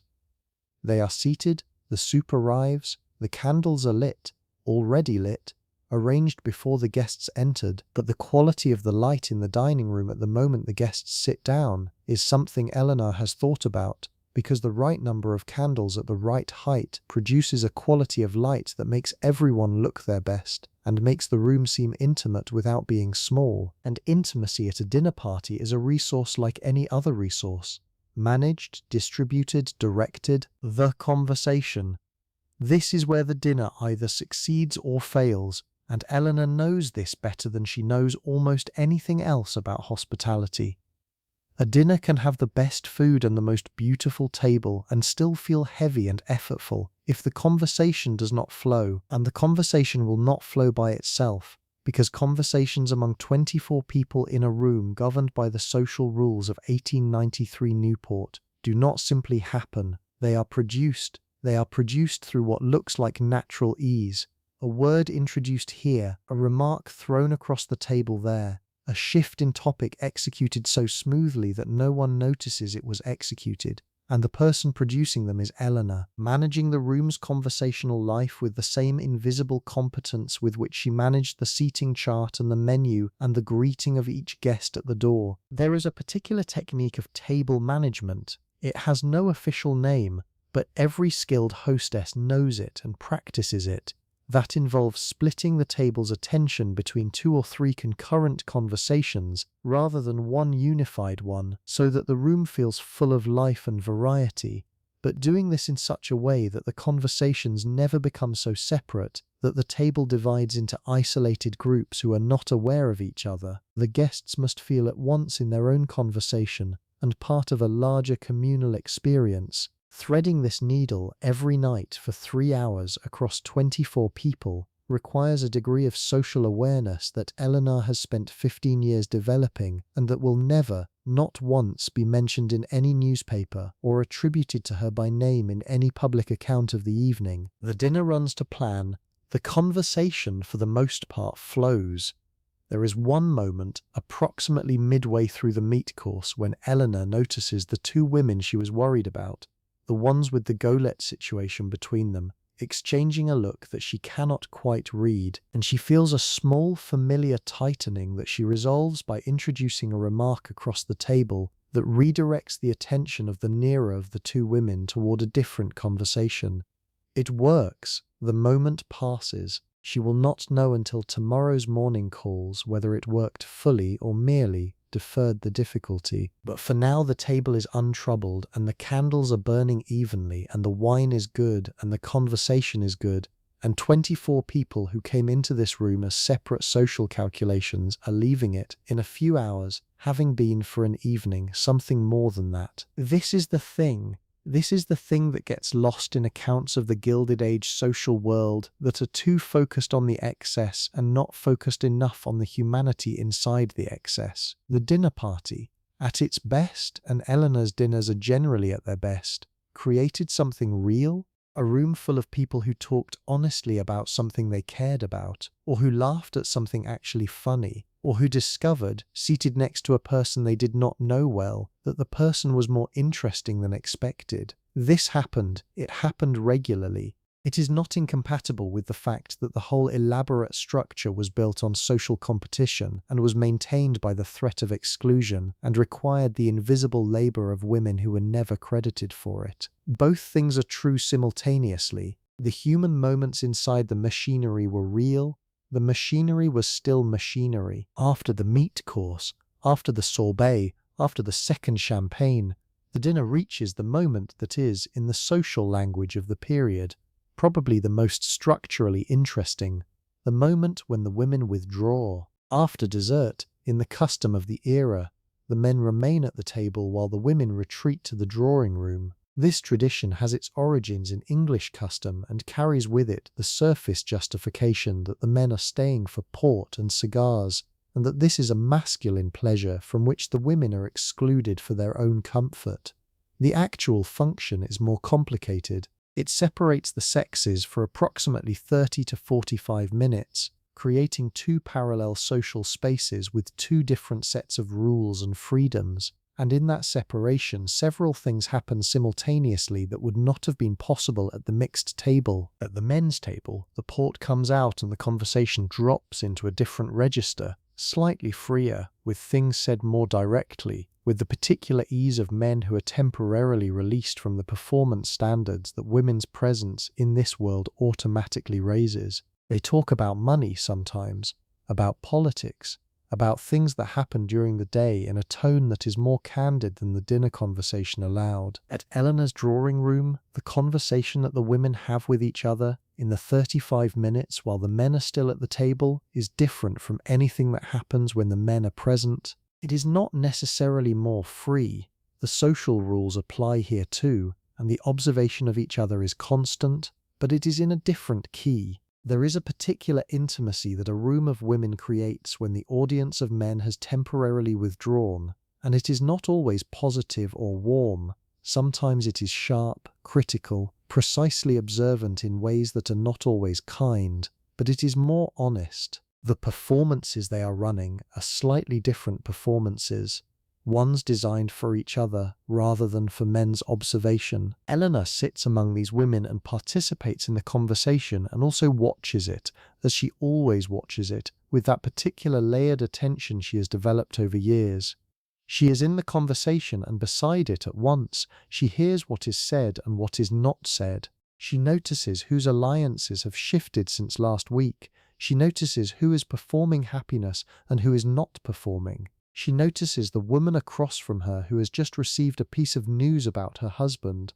The news has not been shared, but the woman has been carrying it through dinner, and Eleanor can see it in the quality of her smile, which is 2 degrees too fixed and 3 degrees too wide. The men rejoin them. The full drawing room reassembles. There is a brief period of general conversation, and then, beginning around midnight, the guests begin to take their leave. The departures follow an order roughly the reverse of the arrivals. The earliest departures are the guests who have demonstrated their social security by arriving precisely and can now depart without it reading as anything except consideration for the hour. The last guests are gone by 12:30. The house quiets slowly after a dinner party. The footmen clear the last of the dining room. The kitchen begins its overnight work of washing and restoring order to the spaces that the dinner has disordered. The butler does a final check of the ground floor. The candles are extinguished one by one, and the smell of warm beeswax hangs in the dining room for another hour after they are out. Eleanor goes upstairs. This is the final change of the day, the undressing, which is also in its way a ritual with its own steps and its own rhythm. Frances is waiting. She has been waiting in the dressing room since the last guest departed, because this is part of her working day, and her working day does not end until Eleanor is prepared for sleep. The long white gloves come off first. Frances helps with these, rolling each one down from the elbow with the care appropriate to something that costs more than most working women earn in a week. The earrings back into their velvet-lined case, the necklace unclasped at the back and handed to Frances, who will lock it in the jewel case before she leaves. The ornament from the hair, the last remaining hairpins, the chignon undone and brushed out in the same long, slow strokes that began the day 14 hours ago. The Worth gown, unbuttoned one tiny covered button at a time. The petticoats, the corset. Frances loosens the laces from the bottom up, and Eleanor takes a breath as they release that is deeper than any breath she has taken since 7 this morning, when Frances tied them. 14 hours in a corset. The body adjusts to it mostly. The mind adjusts to it less completely. There is always at this moment a quality to the release that is more than physical. The night changes, the nightgown, cotton lawn, fine and cool, the cold cream applied and removed, the hair braided loosely for sleep by Frances in perhaps 3 minutes, the same braid she undoes each morning, a small amount of lavender water on the pillow, applied by Frances's hand from the cut glass bottle on the dressing table, the skin treated with a light glycerin preparation on the hands and face. Frances says good night. She closes the door. Eleanor is alone. This is not always a moment she can feel immediately. The dinner lives in her for a while after its end. The conversations, the moments she is reviewing, the things she noticed and has not yet fully processed. The woman who was carrying news about her husband, the 2 women with the Golet situation, and whether the redirect worked. What Mrs. Whitmore Hayward's expression meant when she said what she said as she was leaving, which was technically a compliment and felt like something at an angle to a compliment, though Eleanor cannot be sure which angle. She picks up the portrait of a lady from the bedside table and reads 3 pages, then puts it down, because she cannot concentrate tonight and she knows herself well enough not to try to force it. She lies in the dark with the window cracked, the same thin edge of August night air coming in, carrying the smell of salt and the distant sound of the ocean, which is always there at Newport if you listen for it. Underneath everything, the sea going on without any regard for what the summer people are doing on the avenue above it. She is 30 years old, or let us say she is 30 tonight, in this moment. She has been married 9 years. She has 2 children sleeping upstairs whose faces she loves fiercely, and who she sees for 1 hour each morning before the day begins, pulling her toward its other obligations. She has everything that her world defines as success: a house, 2 houses, 3 if you count the one in Newport as separate from the ones in New York and Bar Harbor, a wardrobe that is the envy of women who are themselves the envy of other women, a social position that she has built and maintained through daily, sustained, invisible effort that the social fiction of her era refuses to recognize as effort. She has a husband who treats her with consideration, and who is not unkind, and who is also largely absent, physically and otherwise, in ways that she has learned to live inside with a degree of equanimity that sometimes surprises her when she examines it. What she does not have, this is the thing that arrives in the room with her in the quiet after the dinner, in the small dark hours, is a clear sense of what any of it is for. Not in the existential philosophical register. She is not a woman given to existential despair, and that is not what this is. It is simpler and more specific than that. She does not know what she herself is for. The house is for the household. The social performance is for the social position. The social position is for the family's standing, which is for the children's prospects, which is for the family's future, which is for what exactly?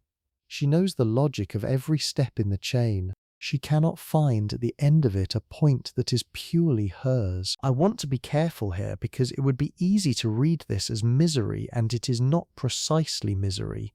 Eleanor is not a miserable woman. She has pleasures that are real.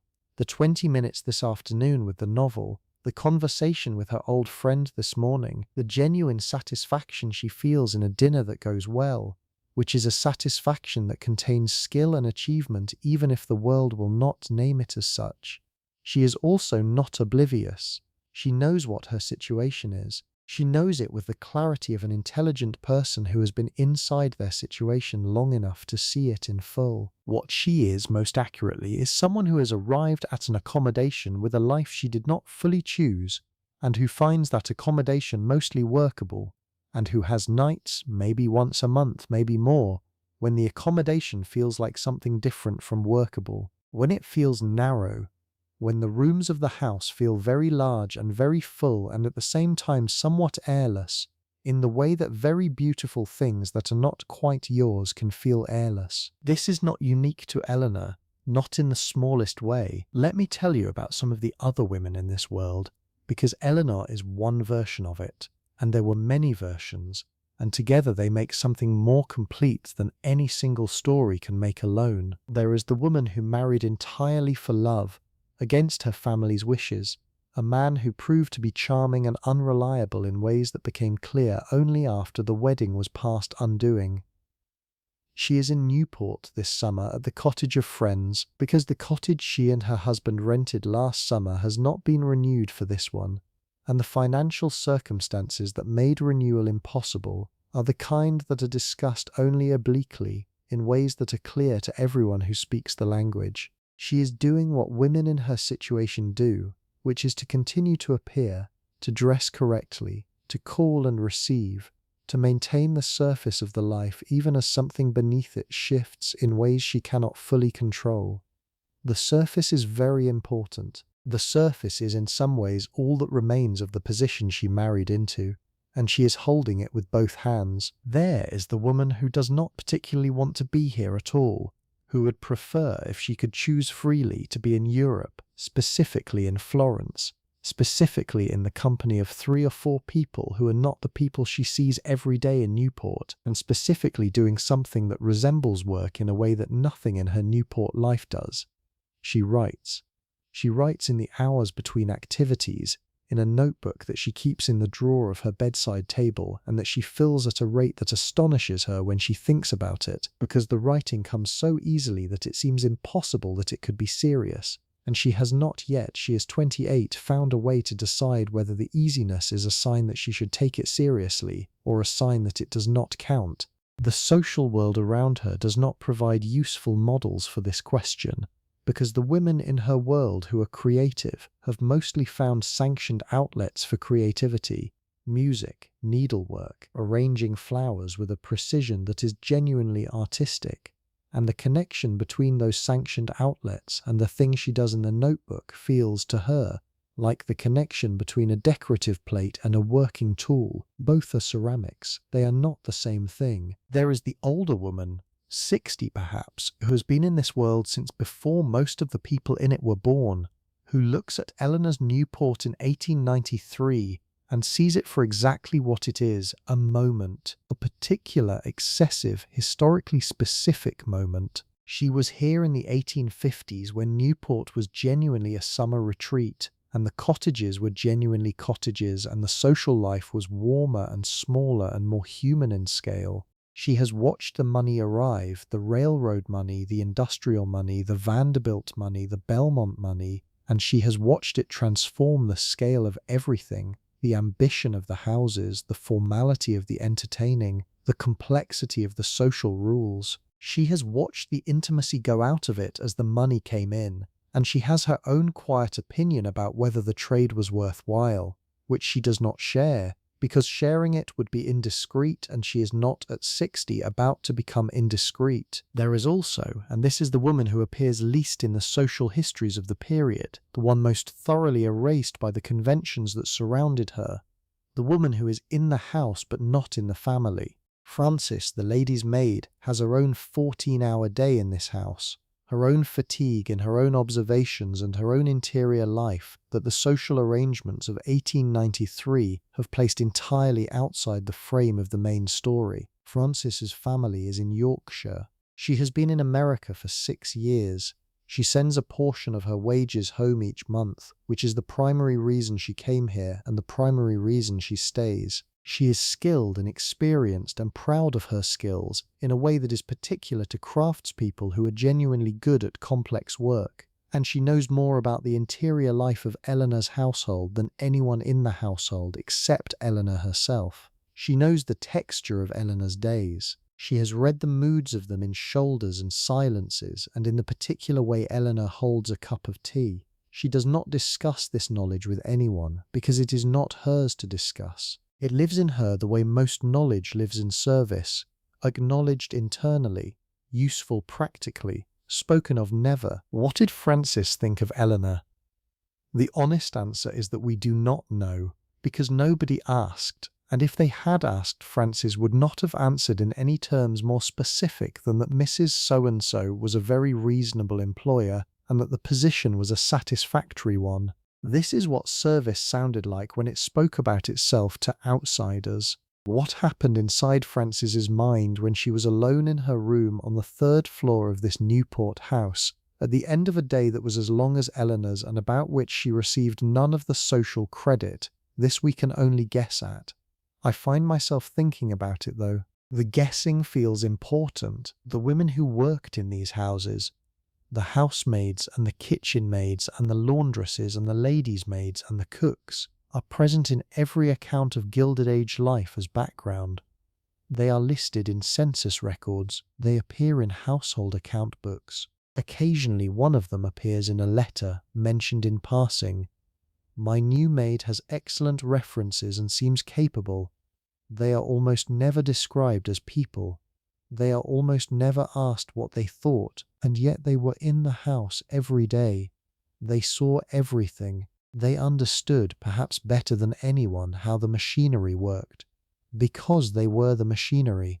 They put on the gowns, and they took off the gowns, and they pressed the linens, and they carried the hot water, and they washed the crystal, and they stood and waited while the conversation in the morning room went on above their heads in a world that was physically inches away from them, and socially as distant as a different century. A Newport summer household in 1893, a significant one like the one we are in tonight, might employ between 38 and 55 servants, depending on the family and the season.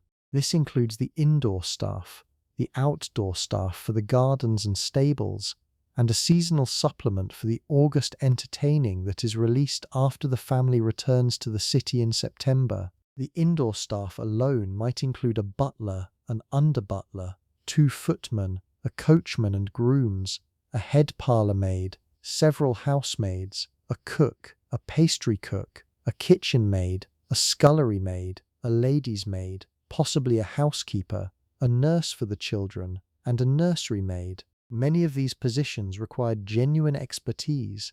The cook alone had trained for years to reach the level of skill that a house like this required and expected. The total annual wages for a household staff of this size ran to thousands of dollars, which sounds large and is a fraction of what the family spent on gowns. Let us come back now to the world we have been in.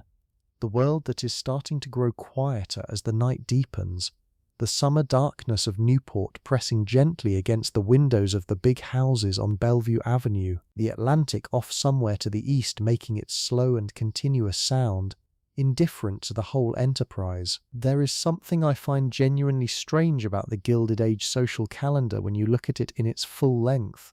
Not strange in the sense of absurd, though there is absurdity in it. Strange in the sense of revealing. The sense of a system that tells you, if you look at it carefully enough, something true and quite particular about power and what it does to the people who have it. The Newport summer season runs approximately from early July to early September. Call it 8 weeks, give or take, though the exact beginning and end are negotiated by the collective movement of the families themselves, the Astor's departure signalling more or less formally that the season is over in the way that a conductor's final gesture signals the end of a performance. From Newport in September, the social world relocates to the country houses outside New York, and occasionally to Bar Harbor in Maine, and then in October to New York itself, where the winter social season begins and runs, with various intervals for the holidays and an occasional trip to Washington or Europe, through June, when the Newport houses open again and the whole thing recommences. There is no gap. There is no unscheduled period. The social calendar of a woman of Eleanor's position covers approximately 11 months of the year with structured social obligation, and the 12th month, if she is lucky enough to find a 12th month of genuine relief, which not everyone does, is more like a holding pattern than a rest. The Gilded Age social season is sometimes described in histories of the period as an entertainment, a grand, excessive, ultimately frivolous entertainment staged by very wealthy people for their own amusement, and it was entertaining sometimes. The parties were genuinely spectacular. The dinners were genuinely good. The musicales and the balls and the coaching parties and the tennis afternoons and the sea bathing, all of this provided genuine pleasure to some of the people participating in it, at least some of the time. But it was not primarily entertainment in the way that a game or a vacation is entertainment, chosen freely for the pleasure of it. It was first and foremost a system of management. The social calendar managed the visibility and the relationships and the alliances and the marriages and the inheritances and the reputations of a class of people who had concentrated enormous resources in their hands, and the management of all of that required full-time attention from the women who were tasked with doing it, and that attention was by any reasonable definition a job. The irony, one of several ironies, is that the women who did this job best, who managed the social world most skillfully and produced the most successful outcomes for their families, were the women most thoroughly denied the recognition that their skill warranted. The social world they managed rewarded their success by making them invisible inside it. The better you were at the morning room and the seating chart and the letter and the dinner, the more seamless the result, and seamlessness is, by its nature, the quality that is least credited and least visible. The worst hostess in Newport was the one people talked about. The best hostess was the one in whose house everything simply seemed, effortlessly, to be as it should be. There is a parallel here that I cannot help noticing. It is not a coincidence that the same era that demanded this level of invisible social management from wealthy women was also the era that was most vocally resistant to the idea of those same women entering public life, professional life, political life. The argument against it was cultural and biological. Women were naturally suited to the private sphere, naturally suited to the domestic and social management of household and family, not suited to the abstractions and rigors of commerce or law or politics, which required the kind of systematic, analytical, strategic thinking that women simply did not have.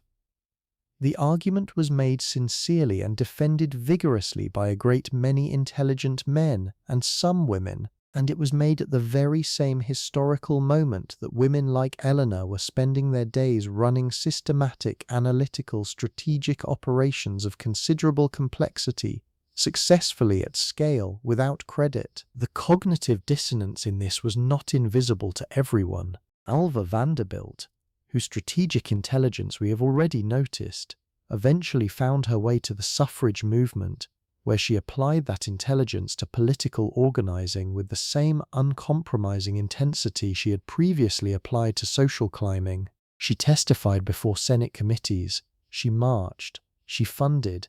She was not a soft-spoken advocate. She once told a reporter, I am paraphrasing because I want to be careful about exact quotations, that she had spent her whole life being told what to do and she was done. The statement made headlines. It made sense if you understood where she had been. But Alva's story and the stories of the other Gilded Age women who found their way to public life in some form are partly remarkable precisely because they were exceptions. Most women of Eleanor's world did not break out of the structure. Most of them managed it and made the best of what it offered and found their pleasures and their satisfactions inside the available spaces and grew older inside the life they had been given and were remembered, if they were remembered at all, as the wives of men who did things, hostesses of dinners that are listed in footnotes. This is what I find when I sit with this material long enough, genuinely moving. Not the excess, not the diamonds or the Worth gowns or the 70-room cottages. Those are interesting historically, and they tell you important things about the economy and the culture and the specific anxieties of a particular American moment. But what moves me is simpler and older than any of that. It is the ordinary human fact of people trying to live their lives with dignity and meaning inside structures that did not always make room for either. It is the notebook with the seating arrangements kept carefully over 2 seasons. It is the 4 drafts of the letter that needed to be exactly right. It is the 22 minutes with Henry James between the afternoon calls and the dinner dressing, and the way Eleanor held the closed book in both hands and thought about Isabel Archer's trap. Those 22 minutes, that is what I keep coming back to. The night is deep now. It is well past 1 in the morning. The sound of the last carriage leaving the drive has been gone for an hour. The house is quiet in the specific way that large houses are quiet. Not silence exactly, but a settled, inhabited stillness that has its own particular atmosphere. A large wooden house at night makes sounds of its own, the settling of the structure, the movement of air through corridors, the small sounds of a building that has been warmed by the day's heat and is cooling now in the night air off the water. If you know the house, you know these sounds. They are comfortable. Eleanor is still awake. She often cannot sleep directly after a dinner. The mind takes time to slow from the speed at which it was running, and lying in the dark trying to quiet it before it is ready feels, from experience, like trying to stop a wheel that is still turning. Better to let it turn. Better to lie still and let it wind down on its own. She is thinking, in the half-conscious, half-directed way of a mind on its way to sleep, about several things at once. She is thinking about the woman who is carrying news about her husband. She will find out through the usual channels before the week is over, and she is preparing for what she will discover without knowing yet what it is. She is thinking about the dinner, reviewing it the way she always reviews it, looking for the place where something could have gone better. She cannot find one tonight. This is satisfying in a muted way. The way that work well done is satisfying when you are too tired to be enthusiastic about it. She is thinking about the letter from her sister. She is thinking dimly about the August morning 10 years ago when she was 20 and newly engaged, and standing in a garden in Newport not far from where she is now, and how the future had seemed, from that distance, to have a particular shape that it does not in fact have from inside it. The ocean is audible tonight. This happens when the wind comes in from the southeast, which it does perhaps twice a week in August. The sound rises just above the level of background and becomes a presence, a low rhythmic breathing, like something very large sleeping beside you. Let me tell you the other thing I keep thinking about. When I think about this world, the women who occupied the social peak of the Gilded Age, who lived in the houses and wore the gowns and gave the dinners and managed the calendars and worked the hierarchies with such skill and such exhausting uncredited intelligence, those women were living in a world that was outside their windows and below their social horizon, changing very fast in ways that made their particular kind of life possible and also, eventually, impossible. The 1890s in America were a decade of extreme and contradictory forces. The Panic of 1893, which had begun earlier this very year, was crashing through the American economy with a severity that put hundreds of banks under, shuttered thousands of businesses, and drove unemployment to around 17 or 18%. The Pullman strike the following year would bring the railroad industry, the very foundation of many Gilded Age fortunes, to its knees for a time. The labor movement was growing, the populist movement was growing. The settlement house movement, Hull House in Chicago, founded by Jane Addams just a few years before, was beginning to change the conversation about what wealthy women owed to the cities they lived in and the people who made their lives possible. Newport in August in 1893 was, in this context, something like the eye of a storm, perfectly artificially calm inside, while a great deal of turbulence moved around it. The families on Bellevue Avenue were aware of the panic in the way that wealthy people in all historical periods are aware of economic crises that affect other people, aware of it as a fact, aware that it was serious, aware that certain investments required attention, and not personally inconvenienced by it in any way that showed up at dinner. The staff preparing the 7-course dinner tonight received their wages from a household budget that was not under meaningful pressure. The terrapin was available, the champagne was available, the Worth gown had already been ordered and paid for, and yet the world that made the Newport cottage possible was already carrying within it the forces that would, over the next 4 decades, make it obsolete.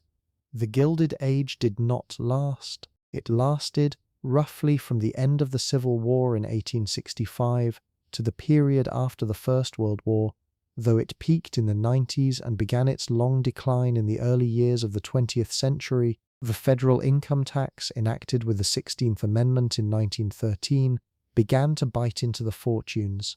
The First World War changed the culture of display, made it look differently than it had looked in 1893, changed what excess meant and whom it made uncomfortable. The servant class that made the whole infrastructure of these houses possible began to shrink as wages in other industries rose and as immigration patterns changed, and as women who might once have gone into service found other work available. By the 1930s, many of the great Newport cottages had been sold or abandoned, too expensive to run, too large to find a use for.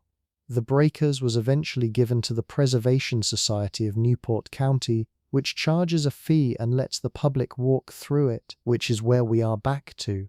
The photograph, the grand staircase, the gilded ceiling of the music room, the version of it that is a monument rather than a house. But in 1893 it is all still intact, every bedroom occupied, every footman in place, every corset laced at the correct tension, every seating chart drawn in careful pencil on a sheet of paper that will be burned or discarded after the dinner because a hostess does not leave her working documents where guests might find them. The house settles deeper into itself as the hour approaches 2.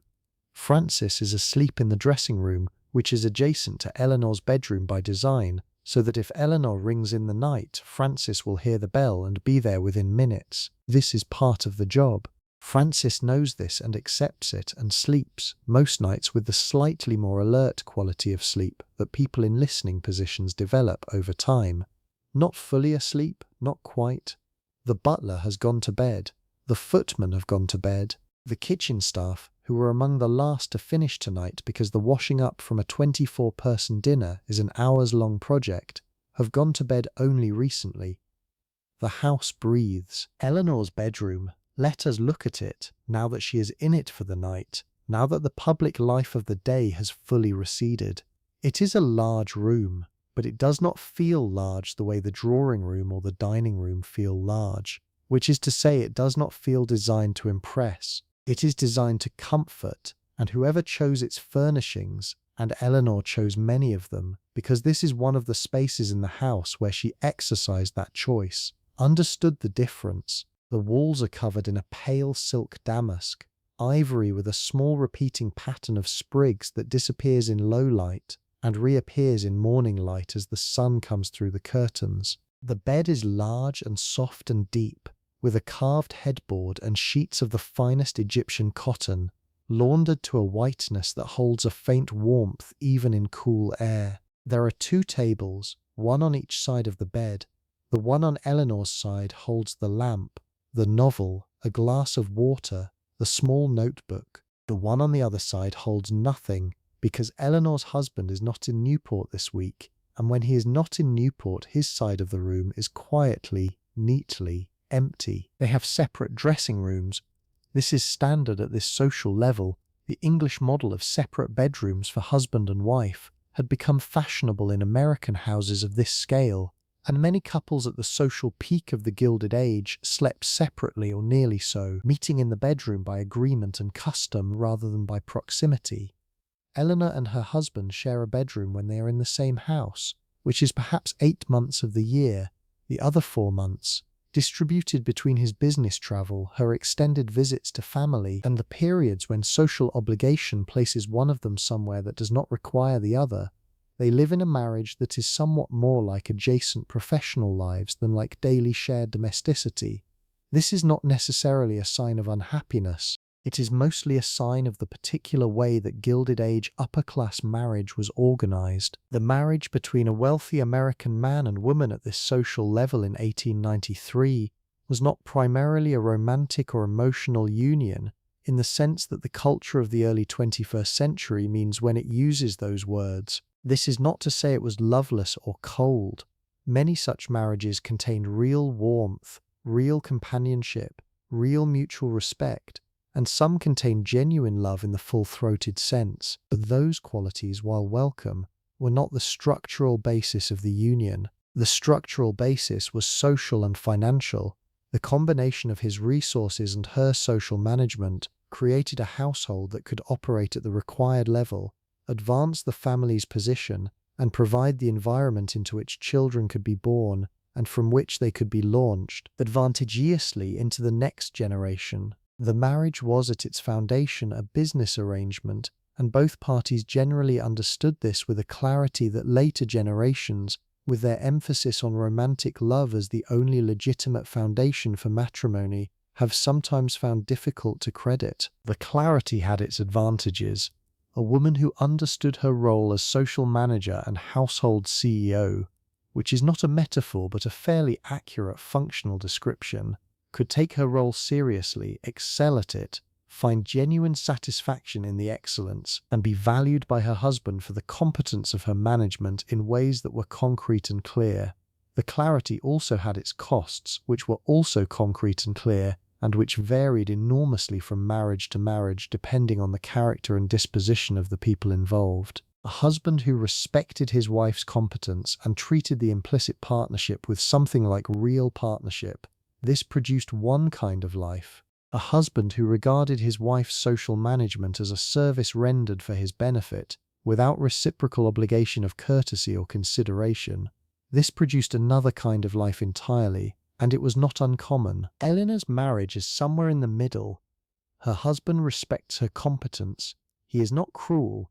He is also not deeply curious about her inner life, and does not invest much energy in cultivating knowledge of it, which is a limitation that she has made her peace with in the same spirit that she has made her peace with many things, not gladly exactly, but practically, with the pragmatic intelligence of someone who understands the available options and has chosen the most workable of them. She thinks of a line she read somewhere, she cannot remember precisely where, whether it was in a letter or a novel or something someone said aloud, that went something like, "The question is not whether you are happy, but whether your life contains the things that matter to you." She has thought about this line for several years and still is not entirely sure whether it is a consoling thought or a quietly devastating one.